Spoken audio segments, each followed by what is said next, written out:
मेरे प्रिय दर्शक बंधुओं, जय बजरंगबली।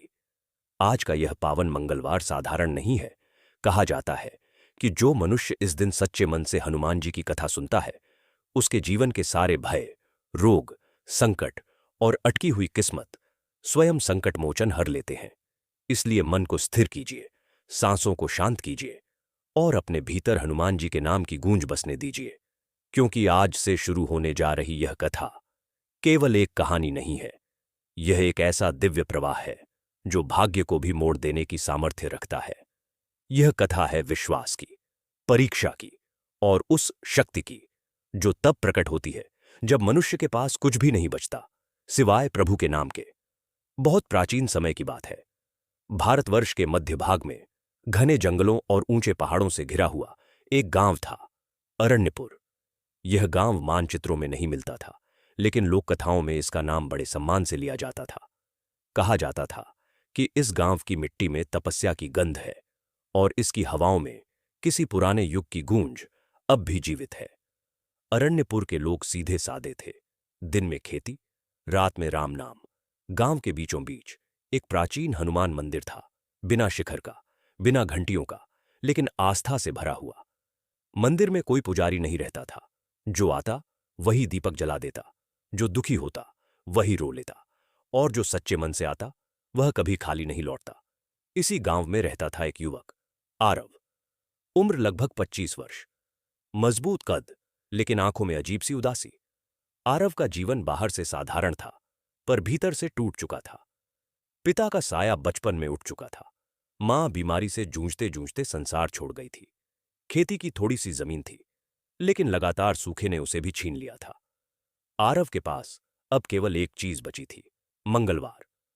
हर मंगलवार वह भोर से पहले उठता, पास के कुएं से पानी लाता, स्नान करता और नंगे पांव हनुमान मंदिर जाता। वहां बैठकर वह कोई बड़ी पूजा नहीं करता था, न मंत्र जानता था, न विधि।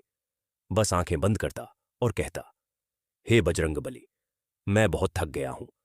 अगर यह जीवन आपकी इच्छा है तो मुझे सहने की शक्ति दे दीजिए, और अगर कोई और राह है तो बस संकेत दे दीजिए। गांव के लोग उसे अक्सर ताना देते, इतनी भक्ति से क्या मिला? हनुमान जी सच में होते तो तेरा घर उजड़ता क्या? लेकिन आरव चुप रहता, क्योंकि उसने भीतर कहीं यह मान लिया था कि शायद यही उसकी परीक्षा है। एक मंगलवार ऐसा आया जिसने सब कुछ बदल दिया। उस दिन आसमान अजीब था, न पूरी धूप न पूरी छाया। हवा स्थिर थी, जैसे सांस रोके खड़ी हो।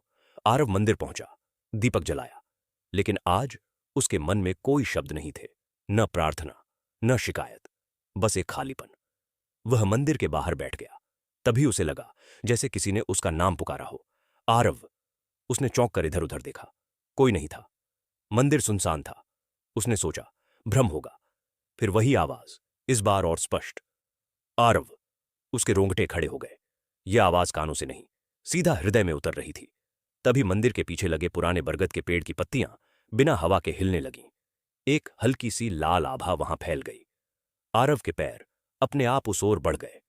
बरगद के नीचे पहुंचते ही वह ठिठक गया। उसने देखा, मिट्टी पर गदा का निशान, जैसे किसी ने अभी अभी वहां रखा हो। निशान नया था, गीली मिट्टी में स्पष्ट। आरव घुटनों के बल बैठ गया। उसकी आंखों से आंसू बहने लगे। प्रभु, क्या आप सच में यहां हैं? उसी क्षण उसके भीतर एक विचार कौंधा, कल सूर्योदय से पहले जंगल के भीतर आना। यह विचार नहीं था, आदेश था। लेकिन उसमें भय नहीं था, उसमें अजीब सी शांति थी। आरव रात भर सो नहीं पाया। उसका मन डर और उत्सुकता के बीच झूलता रहा। जंगल, अंधेरा, अकेलापन, लेकिन भीतर कहीं एक आवाज कह रही थी, डरो मत। अगली सुबह सूरज निकलने से पहले आरव हाथ में केवल एक दीपक लेकर जंगल की ओर चल पड़ा। गांव के बाहर घना वन था, जहां लोग दिन में भी जाने से डरते थे। कहते थे वहां पुरानी शक्तियां वास करती हैं। जैसे जैसे आरव भीतर बढ़ा, जंगल का स्वर बदलने लगा। पक्षियों की आवाजें थम गईं, हवा भारी हो गई, लेकिन दीपक की लौ स्थिर थी। तभी उसने देखा, सामने एक टूटी हुई शिला, और उस पर बैठा एक वृद्ध वानर। न साधारण बंदर, आंखों में गहराई, शरीर से तेज। वह आरव को देख रहा था जैसे उसे पहले से जानता हो। वानर ने धीमी गंभीर आवाज में कहा, बहुत देर कर दी मानव। आरव कांप गया। आप कौन हैं? वानर मुस्कुराया, जो तू समझ रहा है वही, और जो नहीं समझ पा रहा वह भी। आरव का सिर झुक गया।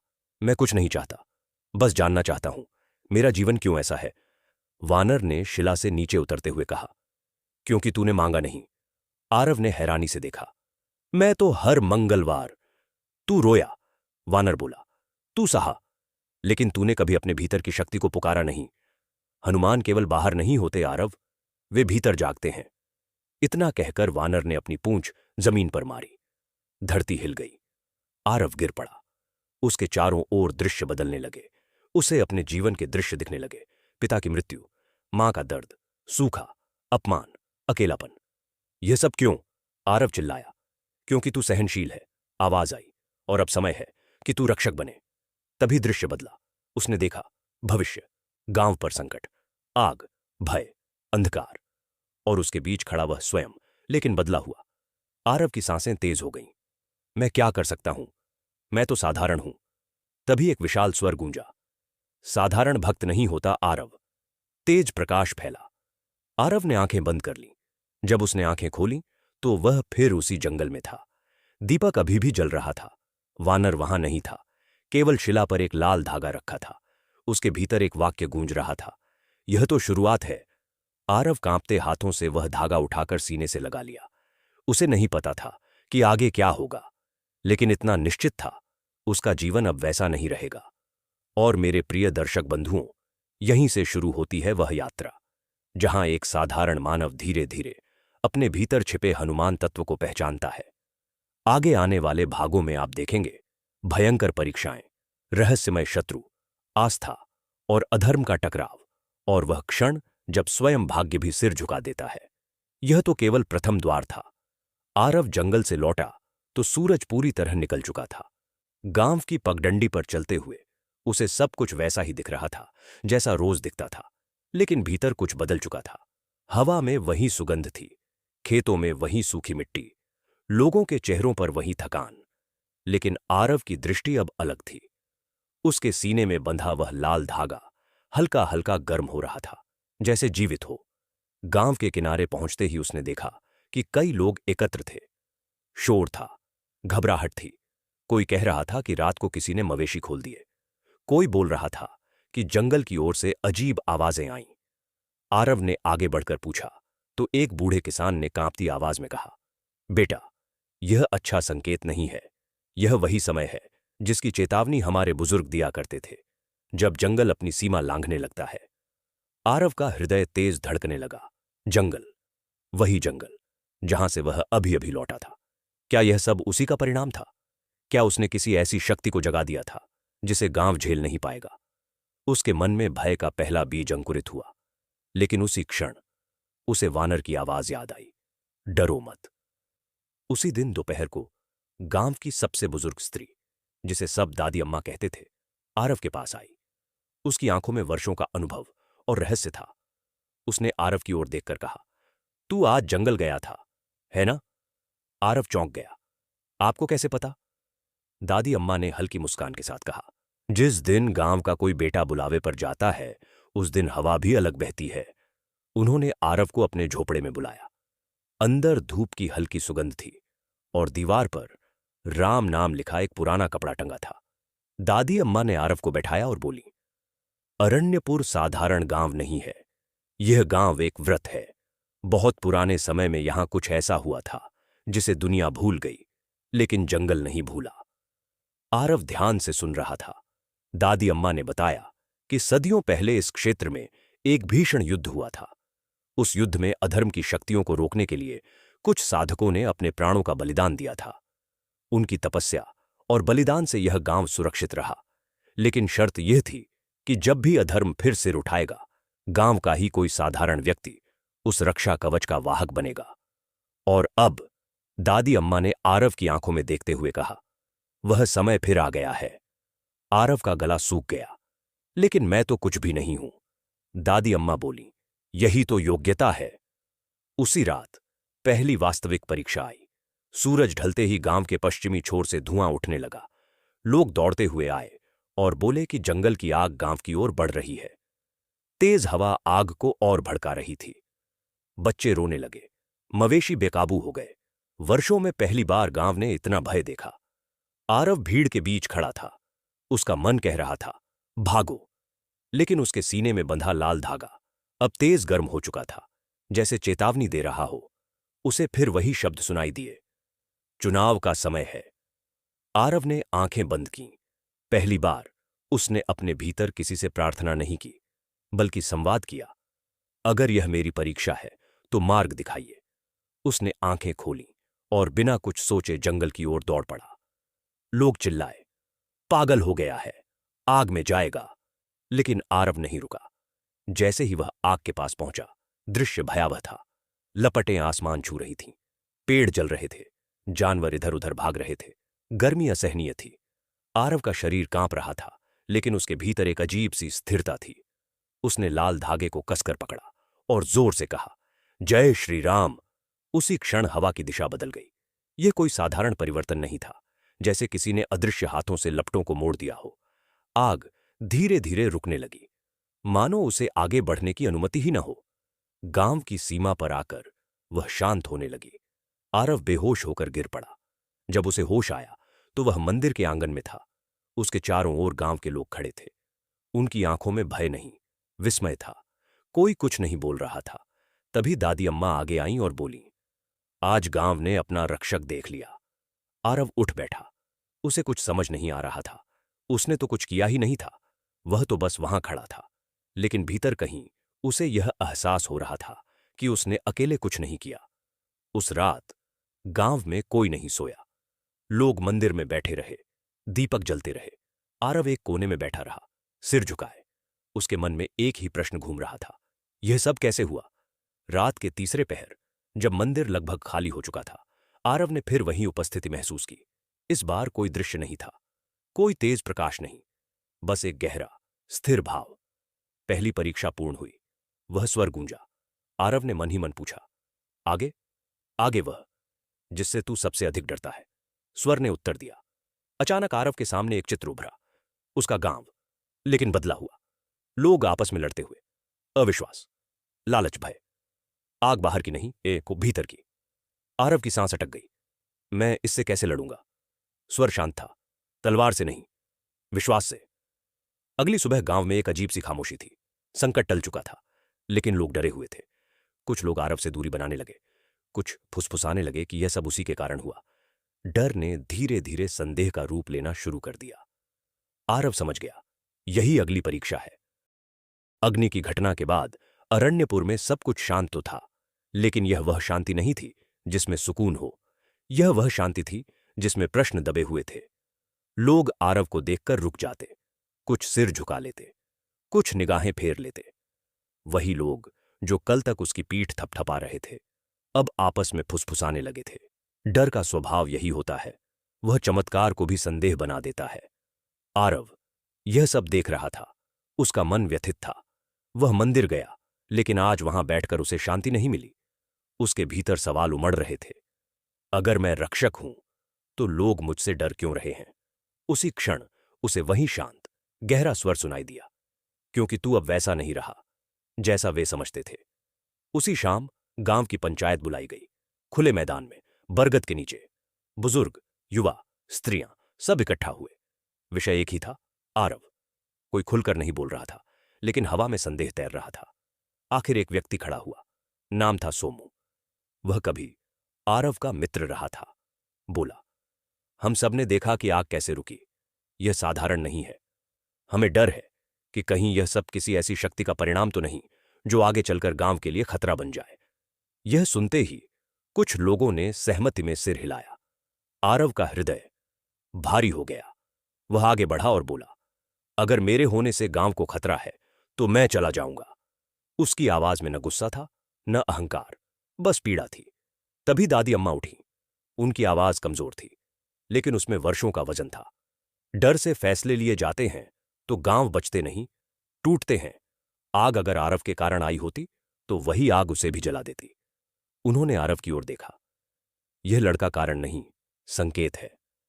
पंचायत बिना निर्णय के समाप्त हो गई, लेकिन बीज बोया जा चुका था। उसी रात आरव को एक सपना आया। उसने देखा कि वह अरण्यपुर के बाहर खड़ा है और गांव के चारों ओर काले धुएं का घेरा है। धुएं के भीतर से परिचित चेहरे निकलते हैं, वही लोग जो अब उससे डरते हैं। वे उसे पुकारते हैं, लेकिन जब वह आगे बढ़ता है तो वे पीछे हट जाते हैं। आरव की नींद टूट गई। उसका शरीर पसीने से भीगा था। तभी उसके सीने का लाल धागा ठंडा हो गया, जैसे किसी ने उसे शांत किया हो। भीतर से स्वर आया, अब भीतर की अग्नि को बुझाना होगा। अगले दिन गांव में एक और घटना हुई। मंदिर का दीपक अपने आप बुझ गया। कोई हवा नहीं थी। लोगों में खलबली मच गई।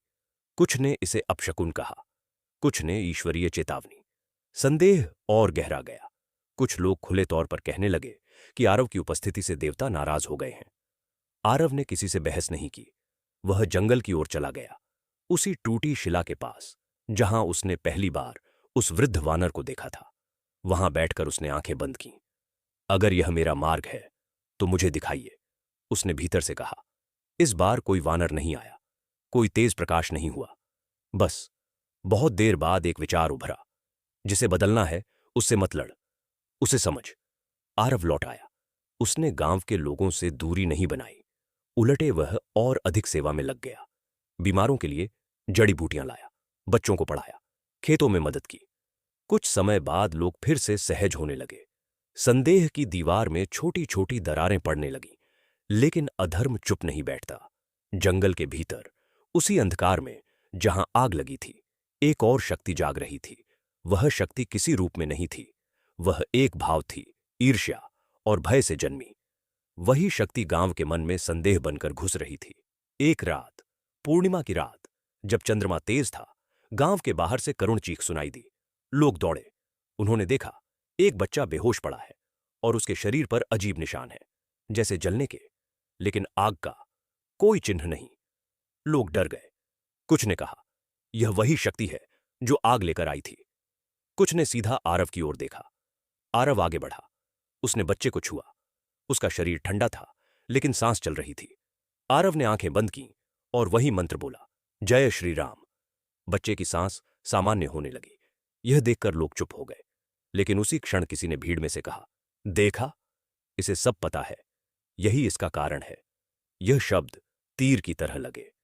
आरव ने बच्चे को उसकी मां को सौंपा और बिना कुछ कहे वापस चला गया। उस रात वह मंदिर में अकेला बैठा रहा। उसने पहली बार अपने भीतर क्रोध महसूस किया। मैंने क्या गलत किया? वह भीतर से चिल्लाया। उत्तर आया, तू गलत नहीं है, लेकिन यह मार्ग अकेले चलना पड़ता है। अगली सुबह आरव ने निर्णय लिया, वह कुछ दिनों के लिए गांव छोड़ देगा, जब तक लोगों का भय शांत न हो जाए। उसने दादी अम्मा को प्रणाम किया। उन्होंने उसका माथा चूमा। याद रखना, उन्होंने कहा, रक्षक कभी भागता नहीं, वह प्रतीक्षा करता है। आरव जंगल की ओर चला गया, उसी जंगल में जहां से यह सब शुरू हुआ था। लेकिन इस बार जंगल उसे डरावना नहीं लगा। पेड़, हवा, पक्षी सब जैसे उसे पहचानते हों। चलते चलते वह एक गुफा तक पहुंचा। गुफा के भीतर गहरी शांति थी। जैसे ही वह भीतर गया, उसे लगा कि उसका हृदय हल्का हो गया है।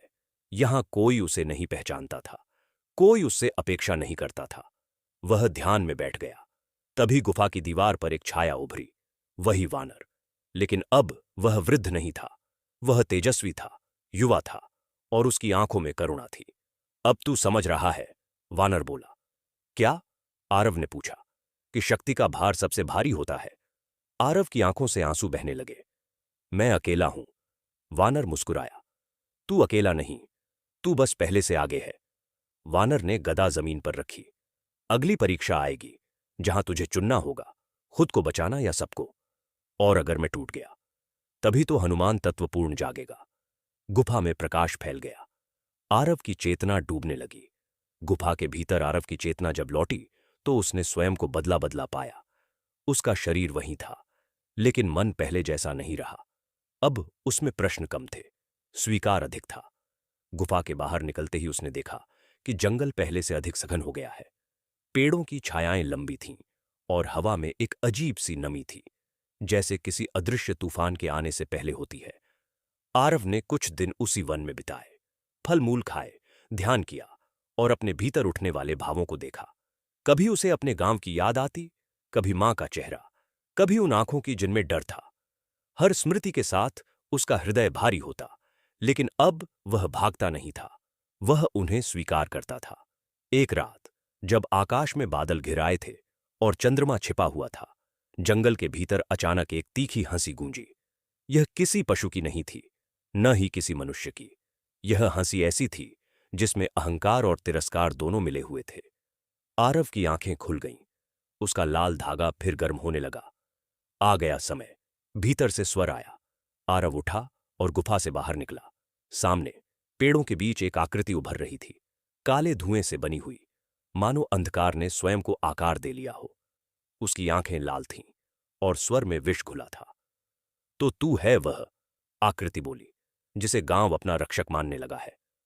आरव ने शांत स्वर में पूछा, तू कौन है? आकृति हंसी, मैं वही हूं जिसे तुम लोग भय कहते हो। मैं वही हूं जो तुम्हारे संदेह से जन्मा है। जब तुम एक दूसरे पर विश्वास नहीं करते, तब मैं जन्म लेता हूं। आरव समझ गया, यह कोई साधारण शत्रु नहीं था। यह वही शक्ति थी जो गांव के भीतर अविश्वास बनकर फैल रही थी। तू मुझसे क्या चाहता है? आरव ने पूछा। कुछ नहीं, वह बोला, बस यह देखना चाहता हूं कि जब तेरे अपने तुझ पर पत्थर फेंकेंगे, तब तेरा विश्वास कितनी देर टिकेगा। अचानक दृश्य बदल गया। आरव ने देखा कि वह गांव के बीच खड़ा है। लोग उसके चारों ओर हैं, लेकिन उनके चेहरे विकृत हैं। वे उस पर आरोप लगा रहे हैं, उसे दोषी ठहरा रहे हैं। कोई कहता है, यही कारण है। कोई चिल्लाता है, इसे निकालो। आरव का हृदय कांप गया, लेकिन उसने आंखें बंद कर लीं। यह सत्य नहीं है, उसने स्वयं से कहा। जैसे ही उसने यह स्वीकार किया, दृश्य टूट गया। वह फिर जंगल में था। आकृति पीछे हट गई, मानो कुछ खो चुकी हो। तू भागा नहीं, वह गुर्राई, अभी तो यह शुरुआत है। इतना कहकर वह अंधकार में विलीन हो गई। अगली सुबह आरव को गांव की ओर से धुआं उठता दिखा। उसका हृदय बैठ गया। उसने बिना समय गंवाए गांव की ओर दौड़ लगाई। जैसे जैसे वह पास पहुंचा, शोर बढ़ता गया। लोग इकट्ठा थे। इस बार आग जंगल से नहीं आई थी। यह आग किसी घर में लगी थी, उसी सोमू के घर में जिसने पंचायत में पहला प्रश्न उठाया था। लोग घबराए हुए थे। कोई पानी ला रहा था, कोई चीख रहा था। आरव आगे बढ़ा। कुछ लोगों ने उसे देखकर रास्ता रोका, लेकिन संकट ने उनके भय को दबा दिया। आरव घर के पास पहुंचा, आंखें बंद की और फिर वही नाम लिया, जय श्री राम। आग की लपटें अचानक धीमी पड़ गईं। किसी ने पानी डाला, किसी ने मिट्टी। कुछ ही समय में आग बुझ गई। सोमू की पत्नी रोते हुए बाहर आई। घर बच चुका था, लेकिन इस बार तालियां नहीं बजीं। इस बार लोग चुप थे। उनके मन में एक नया प्रश्न था, अगर आरव रोक सकता है, तो क्या वही लाया भी है? वही अंधकार फिर सक्रिय हो गया था। उस रात गांव में एक और घटना घटी। मंदिर के गर्भगृह में रखा गदा चिन्ह टूट गया। यह वही चिन्ह था जिसे गांव वाले हनुमान जी का प्रतीक मानते थे। भय फैल गया। कुछ ने कहा, देवता नाराज हैं। कुछ ने कहा, यह संकेत है। आरव मंदिर पहुंचा। टूटा हुआ चिन्ह देखकर उसका हृदय दुखी हो गया। उसने उसे उठाया और सीने से लगा लिया। उसी क्षण उसे भीतर से गहरी पीड़ा का अनुभव हुआ, जैसे कोई उसके विश्वास पर वार कर रहा हो। उसी रात वह अंधकार फिर प्रकट हुआ, इस बार मंदिर के बाहर। देखा, वह बोला, जहां तू जाता है वहां टूटन होती है। आरव पहली बार डगमगाया। अगर मैं सच में कारण हूं, उसके मन में आया। उसी क्षण गुफा का वह स्वर फिर गूंजा। यह सबसे कठिन परीक्षा है, जब रक्षक स्वयं पर संदेह करने लगे। आरव ने गहरी सांस ली। उसने उस अंधकार की ओर देखा और कहा, अगर मुझसे सब टूट रहा है, तो भी मैं भागूंगा नहीं। अंधकार चिल्लाया, तो भुगत। अगली सुबह गांव में बीमारी फैलने लगी। लोग कमजोर पड़ने लगे। वैद्य असहाय था। अब संदेह खुलकर आरोप बन चुका था। कुछ लोग आरव के घर के बाहर इकट्ठा हुए। आवाजें उठीं, इसे गांव से निकालो। आरव बाहर आया। उसके चेहरे पर न भय था, न क्रोध। अगर मेरे जाने से तुम्हें शांति मिलेगी, उसने कहा, तो मैं चला जाऊंगा। दादी अम्मा आगे आईं। उन्होंने कांपते हाथ से आरव का हाथ पकड़ा। नहीं बेटा, उन्होंने कहा, आज अगर तू गया तो हम हार जाएंगे। लोग चुप हो गए। उसी क्षण आसमान में बादल गरजे, तेज हवा चली। मंदिर की घंटी अपने आप बज उठी, जबकि किसी ने उसे छुआ तक नहीं था। हवा में एक गूंज फैल गई, गहरी, स्थिर, अडिग। अंधकार पीछे हटने लगा। लोगों ने महसूस किया कि यह कोई साधारण घटना नहीं है। बीमारी की तीव्रता कम होने लगी। कुछ लोग जमीन पर बैठ गए, कुछ की आंखों से आंसू बहने लगे। आरव समझ गया, यह युद्ध तलवारों का नहीं था, यह युद्ध धैर्य का था। लेकिन अंधकार पूरी तरह हारा नहीं था। जाते जाते उसने फुसफुसाया, अगली बार मैं तेरे विश्वास को नहीं, तेरे प्रिय को निशाना बनाऊंगा। आरव का हृदय सिहर उठा। उसे समझ आ गया, अगली परीक्षा और भी कठोर होगी। अंधकार के उस अंतिम वाक्य के बाद, अगली बार मैं तेरे प्रिय को निशाना बनाऊंगा, आरव की आत्मा जैसे सिहर गई थी। वह जानता था कि यह कोई साधारण धमकी नहीं थी। यह वही शक्ति थी जो डर से नहीं, बल्कि मोह से प्रहार करती है। उस रात आरव देर तक मंदिर में बैठा रहा। उसने कोई मंत्र नहीं पढ़ा, कोई प्रार्थना नहीं की। वह बस दीपक की लौ को देखता रहा, जो कभी सीधी खड़ी रहती थी और कभी हल्के से कांप जाती थी। आरव के मन में बार बार एक ही चेहरा उभर रहा था, दादी अम्मा का।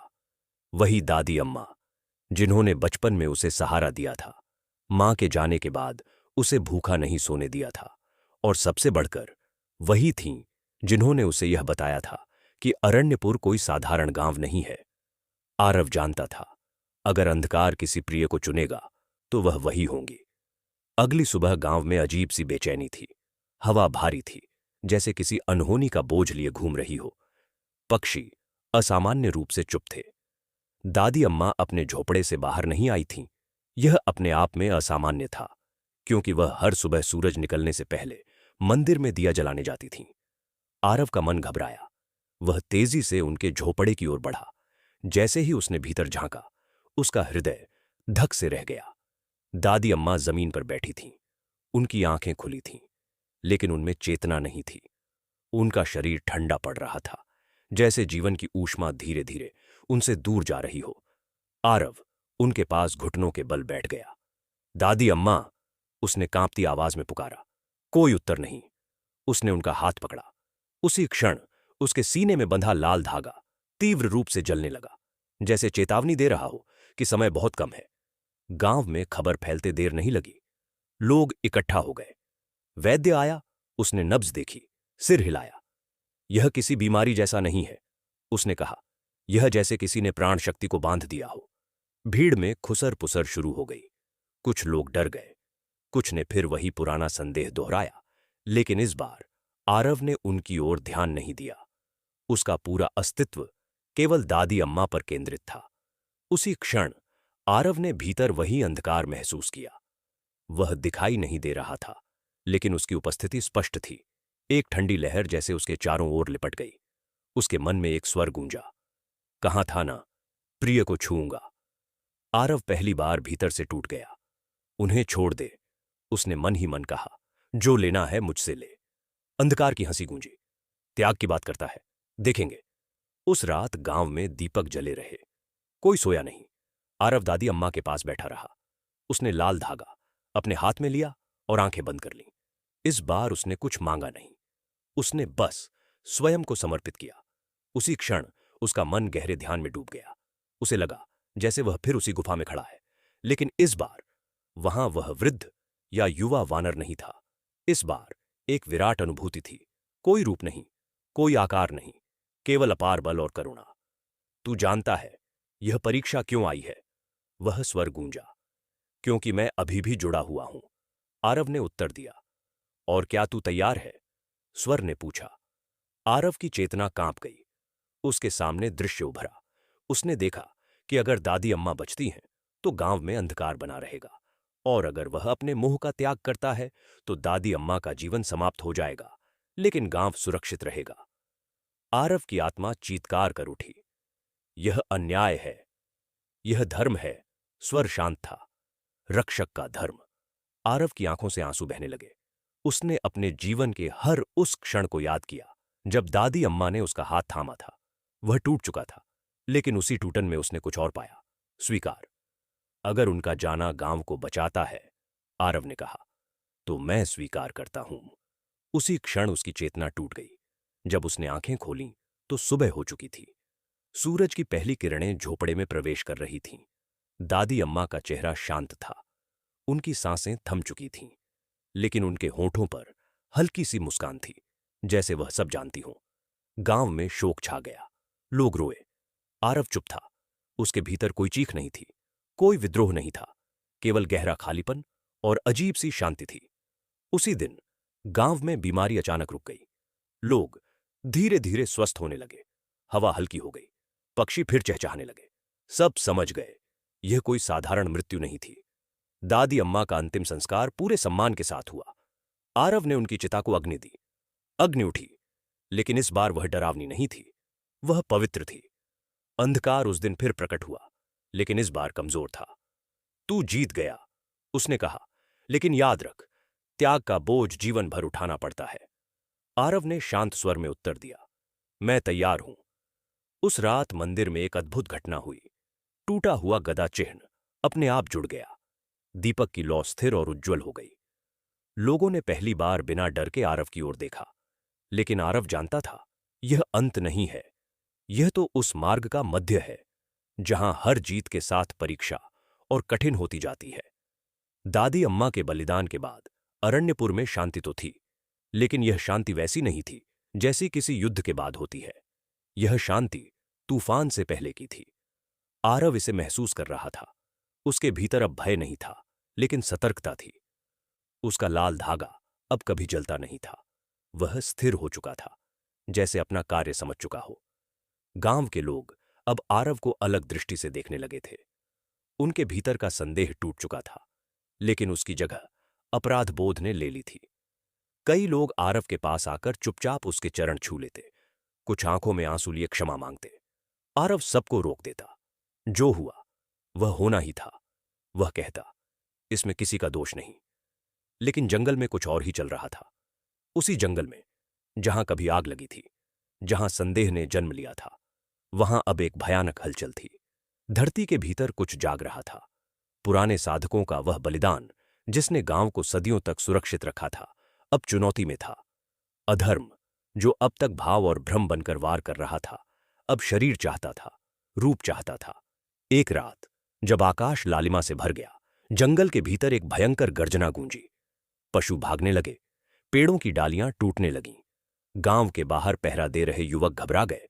उन्होंने देखा कि जंगल के भीतर से काले प्रकाश का एक स्तंभ उठ रहा है, जैसे धरती फट गई हो। आरव मंदिर में था, ध्यान में। जैसे ही वह गर्जना हुई, उसकी आंखें खुल गईं।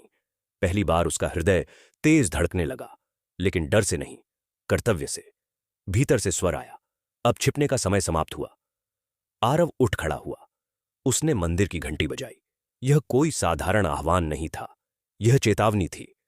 गांव के लोग इकट्ठा होने लगे। उनके चेहरों पर भय था, लेकिन इस बार वे भाग नहीं रहे थे। सबकी नजरें आरव पर थीं। अब जो आने वाला है, आरव ने कहा, वह मेरे कारण नहीं, हमारे सामूहिक भय के कारण है, और अब इसे मिलकर सामना करना होगा। उसने गांव के युवाओं को एकत्र किया। कोई हथियार नहीं दिए गए, बस एक बात कही गई, डरो मत। यह कहना आसान था, लेकिन करना कठिन। जैसे ही आधी रात हुई, वह शक्ति प्रकट हुई। जंगल की सीमा पर एक विशाल आकृति उभरी। यह वही अंधकार था, लेकिन अब वह धुएं जैसा नहीं था। उसका एक शरीर था, विकृत, विशाल, आंखों में अग्नि और स्वर में घृणा। उसकी हंसी से धरती कांप उठी। देखो, वह गरजा, तुम्हारे त्याग का फल, मैं आ गया हूं। गांव के कई लोग पीछे हट गए, कुछ गिर पड़े। भय ने फिर से सिर उठाया, लेकिन आरव आगे बढ़ा। वह अकेला था, न उसके हाथ में शस्त्र था, न कवच, केवल वह लाल धागा, जो अब उसके हृदय में विलीन हो चुका था। तू मेरे गांव में प्रवेश नहीं करेगा, आरव ने शांत स्वर में कहा। अधर्म हंसा। किस बल पर? आरव ने आंखें बंद की। पहली बार उसने भीतर से कुछ ऊपर उठते महसूस किया। यह क्रोध नहीं था, यह शक्ति थी। उसके पीछे हवा घूमने लगी, धूल उठी। लोगों ने देखा कि आरव के पीछे एक विशाल छाया उभर रही है, वानराकार, गदा धारण किए हुए, तेज से भरी हुई। यह छाया पूरी तरह प्रकट नहीं हुई थी, लेकिन उसका संकेत ही पर्याप्त था। अधर्म एक पल के लिए ठिठक गया। यह संभव नहीं। तू भूल गया, आरव बोला। यह गांव तपस्या से बना है, और तपस्या का रक्षक स्वयं पवनपुत्र है। अधर्म ने क्रोध में आकर आरव पर प्रहार किया। एक काली तरंग हवा में लपकी।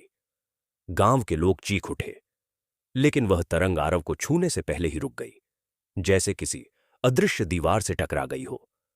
आरव ने अपने हाथ जोड़ दिए। यह युद्ध मेरा नहीं, उसने कहा, यह उस विश्वास का है जो तुमने तोड़ने की कोशिश की। अचानक आकाश में बिजली चमकी। मंदिर की घंटी अपने आप बज उठी। गांव के लोगों ने देखा कि कई बंदर गांव की छतों पर आ बैठे हैं। उनकी आंखों में भय नहीं, पहरा था। वानर सेना का संकेत। अधर्म चीखा, यह अंत नहीं है, यह शुरुआत भी नहीं थी। आरव बोला, तू बहुत देर से जागा है। उस क्षण जैसे ही गांव के लोगों ने डर छोड़कर आरव के पीछे खड़े होने का निर्णय लिया, अधर्म की शक्ति कमजोर पड़ने लगी। उसका शरीर डगमगाया। वह पीछे हटने लगा, लेकिन जाते जाते उसने कहा, मैं फिर आऊंगा और अगली बार तुम्हें केवल गांव नहीं, पूरी दुनिया चुननी होगी। इतना कहकर वह जंगल में विलीन हो गया। काले प्रकाश का स्तंभ धरती में समा गया। आकाश साफ हो गया। हवा शांत हो गई। गांव के लोग जमीन पर बैठ गए। कुछ रो रहे थे, कुछ हंस रहे थे। यह भय के बाद की राहत थी। आरव थककर घुटनों पर बैठ गया। उसके भीतर की शक्ति शांत हो गई थी। वह जानता था यह केवल पहला प्रत्यक्ष युद्ध था। असली संघर्ष अभी शेष है। उसी रात उसे फिर वही स्वर सुनाई दिया, अब तू केवल रक्षक नहीं रहा, अब तू सेतु है। तेरे माध्यम से आगे का युद्ध लड़ा जाएगा। आरव ने आंखें बंद की। मैं तैयार हूं, उसने कहा। अधर्म के लौट जाने के बाद अरण्यपुर में कुछ दिनों तक शांति रही, लेकिन यह शांति अब पहले जैसी नहीं थी। गांव के लोग पहले की तरह हंसते बोलते थे, खेतों में काम चलता था, बच्चे खेलते थे, लेकिन सब जानते थे कि यह शांति स्थायी नहीं है। यह उस महासंग्राम से पहले की सांसें थीं जो कहीं बहुत दूर नहीं था। आरव अब पहले जैसा नहीं रहा था। वह गांव में रहता था, लोगों के बीच रहता था, लेकिन उसका मन कहीं और था। उसे बार बार वही शब्द सुनाई देते, तू सेतु है। वह समझना चाहता था कि इसका अर्थ क्या है। किसके बीच का सेतु? मनुष्य और देवता, भय और विश्वास, या जीवन और मृत्यु? एक रात जब आकाश बिल्कुल साफ था और तारे असामान्य रूप से तेज चमक रहे थे, आरव को फिर भीतर से बुलावा मिला।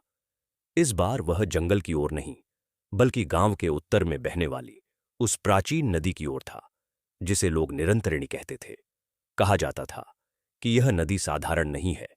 इसके जल ने कई तपस्वियों की साधना को पूर्ण किया था। आरव बिना किसी को बताए निकल पड़ा। नदी तक पहुंचते पहुंचते रात गहरी हो चुकी थी। चंद्रमा नदी के जल में प्रतिबिंबित हो रहा था और पानी से उठती ठंडी हवा उसके मन को शांत कर रही थी। जैसे ही वह नदी के किनारे बैठा, उसे लगा जैसे समय ठहर गया हो। तभी जल के बीच हलचल हुई। धीरे धीरे नदी के मध्य से एक आकृति उभरी। यह न तो पूर्णतः मनुष्य थी, न ही देवता। उसका तेज शांत था, आंखों में करुणा और ज्ञान दोनों। उसके हाथ में एक कमंडल था और मस्तक पर दिव्य चिन्ह। आरव, उस आकृति ने कहा, तू जानना चाहता है कि तू कौन है? आरव ने सिर झुका लिया। मैं बस इतना जानता हूं कि मैं साधारण नहीं रहा, लेकिन मैं यह भी नहीं जानता कि असाधारण कैसे बना। आकृति मुस्कुराई, क्योंकि असाधारण बनने की प्रक्रिया में अहंकार नहीं होता, केवल स्वीकार होता है। उसने जल की ओर संकेत किया। नदी के जल में दृश्य उभरने लगे। आरव ने देखा, बहुत प्राचीन समय, वही भूमि, लेकिन अलग युग। वहां कुछ आर्षि बैठे हैं, तपस्या में लीन।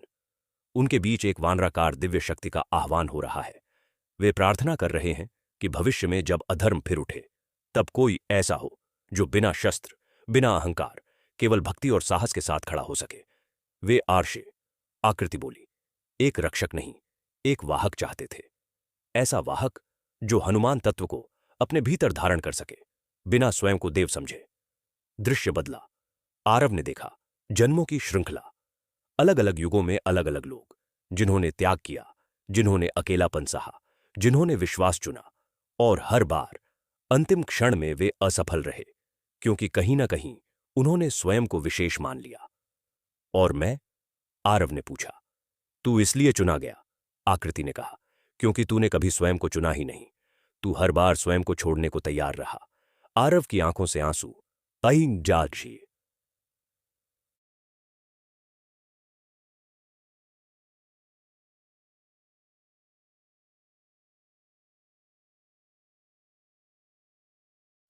Noi kere kom japa, ne so kuka, inavirida potpad.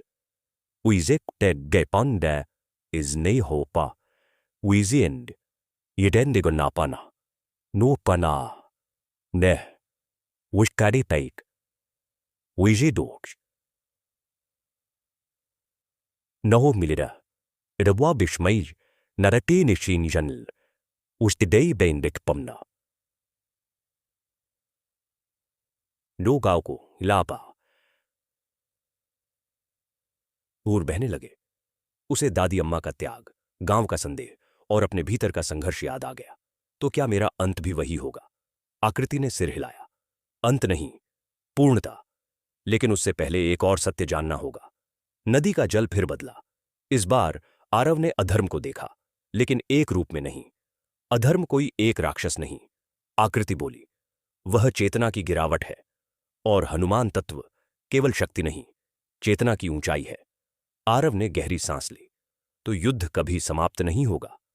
नहीं, आकृति ने उत्तर दिया। लेकिन हर युग में उसका रूप बदलेगा और हर युग में कोई ना कोई सेतु बनेगा। तभी नदी के किनारे एक हल्की सी गड़गड़ाहट हुई। जंगल की ओर से कुछ आ रहा था। आकृति ने गंभीर स्वर में कहा, समय कम है। अधर्म ने तेरी पहचान महसूस कर ली है। उसी क्षण हवा में वही अंधकार महसूस हुआ, लेकिन इस बार वह पास नहीं आया। वह दूर से देख रहा था, जैसे शिकारी अपने शिकार को परखता है। आकृति ने आरव के मस्तक पर हाथ रखा। अब से तुझे केवल गांव नहीं, उन स्थानों पर भी जाना होगा जहां भय जन्म लेता है। लेकिन याद रख, तू कहीं भी जाए, तुझे स्वयं को नहीं, हनुमान तत्व को आगे रखना होगा। मैं कैसे पहचानूंगा कि मैं सही मार्ग पर हूं? आरव ने पूछा। जब तेरे कार्य से तेरा नाम नहीं, बल्कि दूसरों का साहस बढ़े, आकृति बोली, तब समझना कि तू सही है। आकृति धीरे धीरे जल में विलीन हो गई। नदी फिर शांत हो गई, लेकिन आरव के भीतर एक नया प्रकाश जाग चुका था। अब उसे अपने अस्तित्व का उत्तर मिल गया था। वह देव नहीं था, वह चुना हुआ भी नहीं था, वह केवल एक माध्यम था। जब आरव गांव लौटा तो उसने देखा कि कुछ अजनबी लोग गांव के बाहर डेरा डाले हुए हैं। उनके चेहरों पर भय नहीं, बल्कि चालाकी थी। वे अधर्म के सेवक नहीं थे, लेकिन उसकी राह तैयार करने वाले थे। और यही सबसे बड़ा खतरा था। आरव समझ गया, अगला युद्ध तलवार या शक्ति का नहीं होगा, बल्कि बुद्धि और विवेक का होगा। और इसमें सबसे कठिन होगा सही और धार्मिक दिखने वाले अधर्म को पहचानना। नदी से लौटने के बाद आरव की दृष्टि और अधिक सजग हो चुकी थी। उसने गांव के बाहर डेरा डाले उन अजनबियों को ध्यान से देखा। वे साधारण यात्री नहीं लगते थे। उनके वस्त्र साधुओं जैसे थे, माथे पर तिलक, हाथों में जपमाला और वाणी में मधुरता। गांव के लोग पहले ही उनके चारों ओर जमा हो चुके थे। वर्षों के भय और संघर्ष के बाद लोग शांति चाहते थे, और जहां शांति की बात हो, वहां ऐसे लोग सहज ही विश्वास पा लेते हैं। उनमें से एक साधु सबसे आगे था। उम्र अधिक नहीं, लेकिन चेहरे पर गंभीरता ओढ़ी हुई। उसकी आंखें तेज थीं, लेकिन उनमें करुणा नहीं थी, केवल गणना थी। वह गांव वालों से कह रहा था, यह गांव बहुत पुण्यवान है, लेकिन यहां एक भारी ऊर्जा असंतुलन है। जब तक इसका शुद्धिकरण नहीं होगा, तब तक संकट लौटते रहेंगे। लोग सहम गए। किसी ने पूछा, शुद्धिकरण कैसे होगा महाराज? साधु ने मंदिर की ओर देखा। कुछ बलिदान करने होंगे, कुछ त्याग। आरव दूर खड़ा यह सब देख रहा था। उसके भीतर एक हल्की सी असहजता जागी। यह वही असहजता थी जो नदी किनारे उसे चेतावनी के रूप में मिली थी। लेकिन समस्या यह थी कि साधु की बातों में कोई स्पष्ट अधर्म नहीं था। वह डर नहीं फैला रहा था, वह समाधान दे रहा था। उस रात पंचायत बुलाई गई। साधुओं को सम्मान के साथ बैठाया गया। वही प्रमुख साधु बोला, गांव की रक्षा के लिए यहां के केंद्र यानी मंदिर और उसके आसपास की ऊर्जा को बदलना होगा। कुछ पुराने प्रतीकों को हटाना होगा, कुछ नई विधियां लानी होंगी। आरव चुप था। वह देख रहा था कि कैसे गांव के लोग, जो पहले डर से ग्रसित थे, अब समाधान की लालसा में विवेक खो रहे हैं। उसने भीतर झांककर देखा, लेकिन इस बार कोई स्पष्ट संकेत नहीं मिला। यह पहली बार था जब उसे हनुमान तत्व की सीधी चेतावनी नहीं मिल रही थी। पंचायत के बाद वही साधु आरव के पास आया। मुस्कुराते हुए बोला, तू वही है ना जिसके बारे में सब कहते हैं? आरव ने शांत स्वर में उत्तर दिया, मैं वही हूं जो हूं। साधु हंसा। विनम्रता अच्छी है, लेकिन कभी कभी नेतृत्व भी दिखाना पड़ता है। गांव तुझसे दिशा चाहता है। यह वाक्य मीठा था, लेकिन उसमें जाल छिपा था। आरव समझ गया, यह साधु उसे आगे लाकर दोष भी उसी पर डालना चाहता है। अगले दिन साधुओं ने एक विशेष अनुष्ठान का प्रस्ताव रखा। कहा गया कि मंदिर के गर्भगृह में एक रात के लिए दीपक नहीं जलाया जाएगा, ताकि पुरानी ऊर्जा टूटे। यह सुनते ही आरव के भीतर कुछ कांपा। यह वही मंदिर था जहां कभी दीपक अपने आप जल उठा था, जहां से उसे पहली चेतना मिली थी। आरव ने पहली बार खुलकर विरोध किया। यह मंदिर गांव की आत्मा है, इसे अंधकार में नहीं डाला जा सकता। साधु का चेहरा एक पल को कठोर हुआ, फिर वह मुस्कुरा दिया। देखा भाइयों, यही समस्या है। यह युवक स्वयं को केंद्र समझने लगा है। यह वाक्य तीर की तरह लगा। भीड़ में फिर वही पुराना संदेह जाग उठा। लोग आपस में देखने लगे। कुछ बड़ बोले, शायद महाराज सही कह रहे हैं। आरव पहली बार भीतर से डगमगाया। क्या सच में उसके भीतर अहंकार आ गया है? क्या वह अपने अनुभव को सत्य मानकर दूसरों की राह रोक रहा है? उस रात वह सो नहीं पाया। उसने मंदिर में बैठकर घंटों दीपक को देखा, लेकिन इस बार लौ स्थिर नहीं थी। उसी रात, उसी अंधेरे में वह अंधकार फिर सक्रिय हुआ। इस बार किसी रूप में नहीं, बल्कि आरव के ही विचारों में। अगर तू गलत है तो? यह प्रश्न बार बार गूंजने लगा। अगली सुबह साधुओं ने अनुष्ठान शुरू कर दिया। गांव के लोग जमा हो गए। मंदिर के बाहर मंत्रोच्चार होने लगा। आरव दूर खड़ा था। उसके भीतर दो शक्तियां टकरा रही थीं, एक अनुभव की, दूसरी विवेक की। यही सबसे कठिन युद्ध था। जैसे ही साधु मंदिर के गर्भगृह की ओर बढ़ा, हवा अचानक भारी हो गई। मंदिर की घंटी बज उठी, लेकिन किसी ने उसे छुआ नहीं था। साधु ठिठक गया। उसने स्थिति संभालते हुए कहा, यह प्रतिरोध है, ऊर्जा टूट रही है। लेकिन आरव ने देखा, यह प्रतिरोध नहीं था, यह चेतावनी थी। उसी क्षण गांव का एक छोटा बच्चा, जो अब तक शांत खड़ा था, जोर से रोने लगा। उसने मंदिर की ओर उंगली उठाकर कहा, यह गलत है। उसकी आवाज में डर नहीं था, सत्य था। भीड़ सन्न रह गई। साधु का चेहरा पीला पड़ गया। उसने बच्चे को डांटने की कोशिश की, लेकिन उसी क्षण मंदिर के भीतर से एक तेज प्रकाश फूटा। दीपक अपने आप जल उठा। आरव समझ गया, यह वही संकेत था जिसकी वह प्रतीक्षा कर रहा था। उसने आगे बढ़कर कहा, धर्म वह नहीं जो डराकर बदला जाए, धर्म वह है जो भीतर से जागे। साधु ने पीछे हटते हुए कहा, तू नहीं समझता, यह बहुत बड़ा खेल है। आरव ने शांत स्वर में उत्तर दिया, हां, और इसलिए छोटे लोग नहीं, छोटे मन हारते हैं।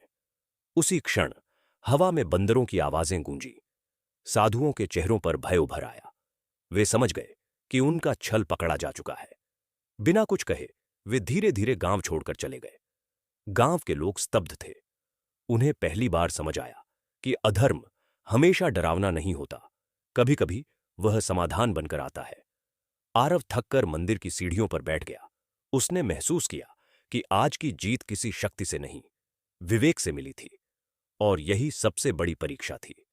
उसी रात उसे भीतर से स्वर आया, अब तू समझ रहा है।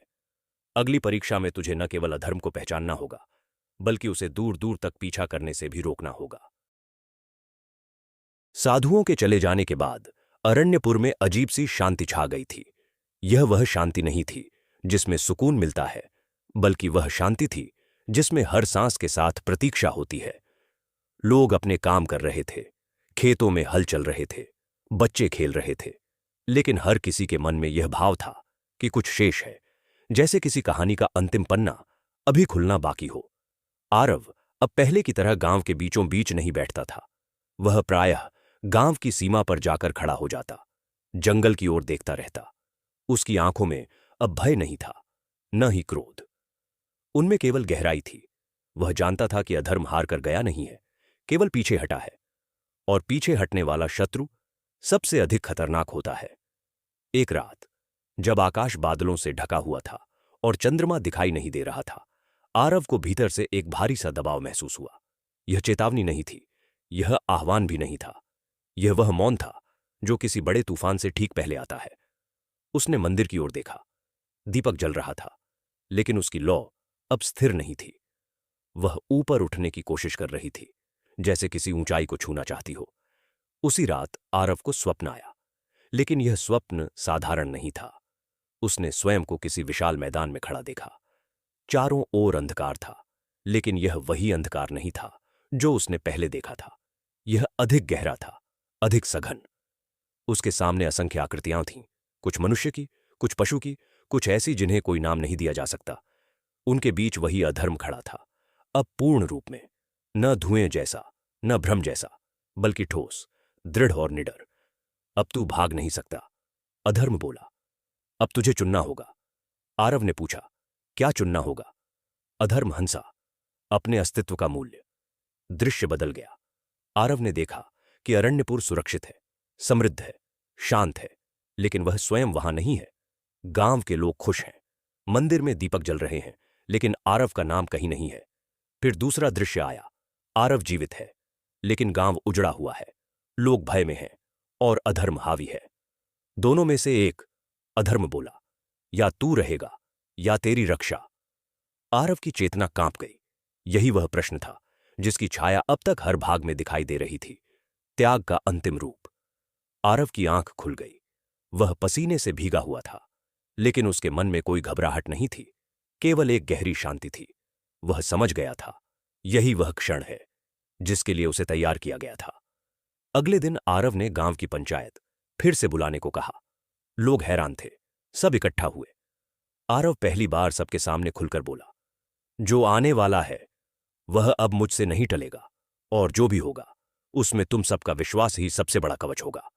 लोगों ने एक स्वर में कहा, हम तुम्हारे साथ हैं। लेकिन आरव ने सिर हिला दिया, नहीं, इस बार नहीं। उसने बताया कि यह अंतिम संघर्ष केवल उसका है। अगर गांव के लोग इसमें कूदे तो अधर्म को और बल मिलेगा। डर और हिंसा उसे पोषण देती है। यह युद्ध किसी सेना का नहीं, किसी एक चेतना का है। लोग रो पड़े। किसी ने कहा, तो हम क्या करेंगे? आरव ने उत्तर दिया, प्रार्थना, केवल प्रार्थना। उस रात पूरे गांव ने दीपक जलाए। कोई मंत्र ऊंचे स्वर में नहीं पढ़ा गया, कोई ढोल नहीं बजा, केवल मौन प्रार्थना थी। यह मौन सबसे शक्तिशाली था। आरव गांव से बाहर उसी स्थान पर गया जहां पहली बार आग रुकी थी।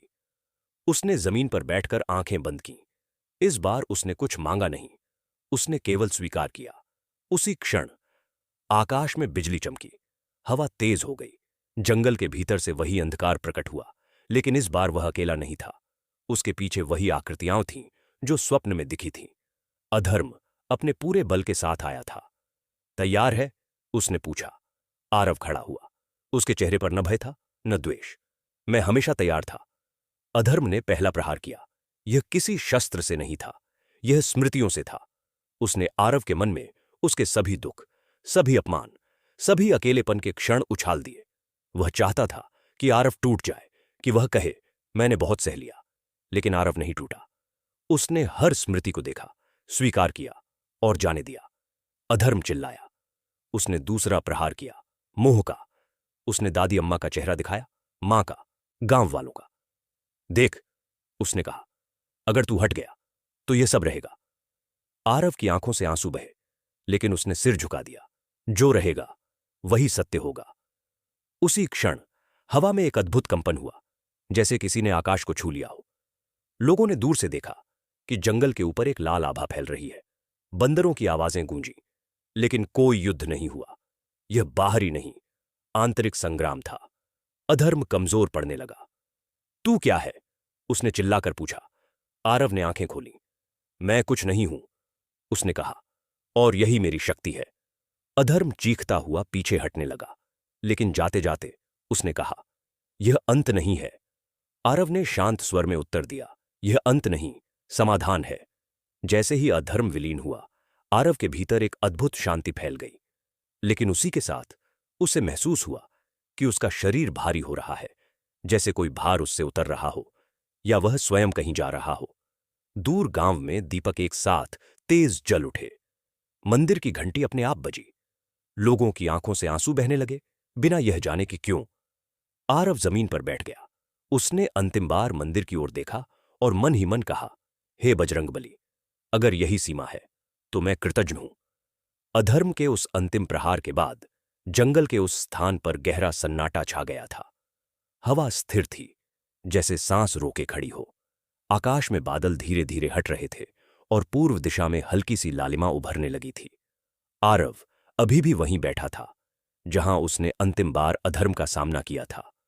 उसका शरीर थका हुआ था, लेकिन मन असीम शांति में डूबा हुआ था। उसे ऐसा लग रहा था जैसे वर्षों का बोझ उसके भीतर से उतर चुका हो। उसने अपनी हथेलियों को देखा। वे कांप नहीं रही थीं। उसकी सांसें गहरी और स्थिर थीं।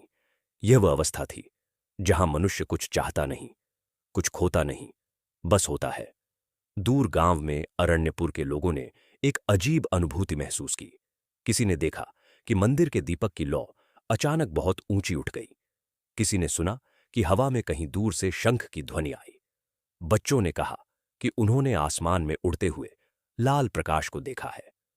कोई समझ नहीं पा रहा था कि यह क्या है, लेकिन सबके हृदय में एक साथ यह भाव उठा, कुछ पूर्ण हुआ है। आरव धीरे धीरे उठा। उसके कदम अपने आप गांव की ओर बढ़ने लगे। वह थका हुआ था, लेकिन लड़खड़ा नहीं रहा था, जैसे कोई अदृश्य शक्ति उसे संभाले हुए हो। जब वह गांव की सीमा पर पहुंचा तो सूरज निकल चुका था। उसकी पहली किरणें सीधे मंदिर के शिखर पर पड़ रही थीं और पूरा मंदिर सुनहरी आभा में नहाया हुआ था। गांव के लोग बाहर आ चुके थे। जैसे ही उन्होंने आरव को आते देखा, एक अजीब सी हलचल हुई। कोई दौड़कर उसके पास आया, किसी ने उसके चरण पकड़ लिए, कोई रो पड़ा, लेकिन आरव ने सबको रोक दिया। उसकी आंखों में करुणा थी, गर्व नहीं। अब मुझे ऐसे मत देखो, उसने कहा। मैं वही हूं जो कल था। लेकिन लोग जानते थे कि वह वही नहीं था। उसी समय मंदिर के भीतर एक और चमत्कार हुआ। हनुमान जी की मूर्ति के पीछे की दीवार पर, जहां वर्षों से केवल साधारण पत्थर था, वहां धीरे धीरे एक आकृति उभरने लगी। यह किसी कलाकार की कारीगरी नहीं थी। यह जैसे पत्थर के भीतर से स्वयं प्रकट हो रही थी। एक विशाल वानराकार छवि, गदा धारण किए, लेकिन मुख पर उग्रता नहीं, अपार करुणा। गांव के लोग स्तब्ध रह गए। किसी की हिम्मत नहीं हुई बोलने की। आरव ने उस छवि की ओर देखा और पहली बार उसके हृदय में हल्का सा कंपन हुआ। यह बुलावा था। वह मंदिर के भीतर गया। जैसे ही उसने गर्भगृह में कदम रखा, उसे लगा कि समय फिर ठहर गया है। वही अनुभूति जो उसने पहली बार जंगल में महसूस की थी, लेकिन अब वह अधिक गहरी, अधिक व्यापक थी। उसके भीतर स्वर गूंजा। यात्रा पूर्ण हुई। आरव ने मन ही मन पूछा, और मेरा अस्तित्व? उत्तर आया, तू वही रहेगा जो तूने स्वयं को माना था, कुछ भी नहीं। आरव मुस्कुरा दिया। पहली बार उसे इस शून्यता में भय नहीं लगा। उसे यह शून्यता ही पूर्णता लगी। बाहर गांव में लोग प्रतीक्षा कर रहे थे। तभी मंदिर के द्वार से एक तेज प्रकाश बाहर फैलने लगा। यह प्रकाश आंखों को चुभता नहीं था। यह ऐसा था जैसे किसी ने भीतर से अंधकार धो दिया हो। लोगों ने देखा कि आरव उस प्रकाश के बीच खड़ा है, लेकिन उसका शरीर धीरे धीरे हल्का होता जा रहा है, जैसे वह धूप में घुल रहा हो। आरव, किसी ने पुकारा। आरव ने पीछे मुड़कर देखा। उसके चेहरे पर वही शांत मुस्कान थी। डरो मत, उसने कहा, मैं जा नहीं रहा हूं। प्रकाश और तेज हुआ। कुछ क्षणों बाद वहां केवल वही प्रकाश था। आरव दिखाई नहीं दे रहा था। जब प्रकाश शांत हुआ तो मंदिर फिर वैसा ही था, लेकिन आरव वहां नहीं था। गांव में कोहराम नहीं मचा। कोई चीखा नहीं, कोई विलाप नहीं हुआ। यह अजीब था, लेकिन लोगों के भीतर दुख से अधिक शांति थी, जैसे वे जानते हों कि कुछ खोया नहीं, कुछ पाया गया है। उस दिन के बाद अरण्यपुर बदल गया। वर्षा समय पर होने लगी, खेत लहलहाने लगे, बीमारी दुर्लभ हो गई। लेकिन सबसे बड़ा परिवर्तन यह था कि गांव के लोग बदल गए थे। वे अब जल्दी डरते नहीं थे। वे जानते थे कि अधर्म बाहर नहीं, भीतर जन्म लेता है, और उससे लड़ने के लिए किसी चमत्कार की नहीं, विवेक की आवश्यकता होती है। मंदिर के पास एक छोटा सा आश्रम बना। वहां कोई मूर्ति नहीं थी, केवल एक दीपक जलता रहता था। उस दीपक के नीचे एक पंक्ति लिखी थी, जहां भय समाप्त होता है, वहीं हनुमान तत्व प्रकट होता है। साल बीतते गए। बाहर की दुनिया बदली, राजा आए गए, युग बदले, लेकिन अरण्यपुर की कथा जीवित रही। लोग कहते थे कि जब भी गांव पर कोई बड़ा संकट आता है, तो रात के समय मंदिर के आसपास बंदरों की आवाजें सुनाई देती हैं। कुछ कहते थे कि उन्होंने जंगल के किनारे एक युवक को देखा, शांत आंखों वाला, लाल आभा से घिरा हुआ। किसी ने कहा वह आरव था, किसी ने कहा वह केवल कल्पना है। लेकिन गांव के बुजुर्ग बस इतना कहते थे, जब किसी का अहंकार मिट जाता है, तब वह लौटता नहीं, फैल जाता है। मेरे प्रिय दर्शक बंधुओं, यह कथा हमें यही सिखाती है कि हनुमान जी केवल मंदिरों में स्थापित मूर्ति नहीं है। वे साहस हैं, विवेक हैं और वह शक्ति है जो तब प्रकट होती है जब मनुष्य स्वयं को छोटा मानने का साहस करता है। आरव कोई देवता नहीं बना, उसने देवता को बाहर नहीं बुलाया, उसने बस अपने भीतर से भय हटाया और वही पर्याप्त था।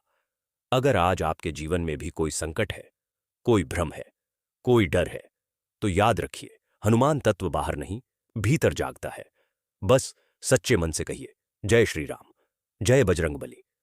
और यही नहीं, यह कथा यहीं समाप्त नहीं होती, क्योंकि जब भी कोई यह कथा सच्चे मन से सुनता है तो कहीं ना कहीं, किसी न किसी रूप में आरव फिर से प्रकट होता है। जय बजरंगबली।